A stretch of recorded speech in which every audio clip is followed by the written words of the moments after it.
Did you know that the kitchen sink is the #1 most used item in the home? In this video, we'll be going over the 3 different types of sinks and which one may be best for you. And we will also disclose which one is our #1 top seller. So when picking a stainless steel sink, the main option is single bowl or double bowl.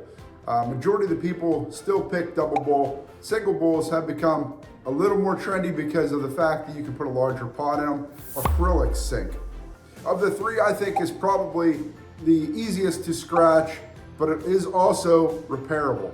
The 3rd and final sink we're gonna go over is the QUARTZ sink. The QUARTZ sinks, I think, in my opinion, are the most durable sink available throughout the Karran line.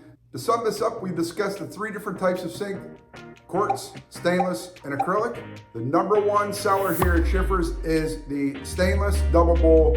They've had it before, they want it again, stainless steel sink. See you on the job site.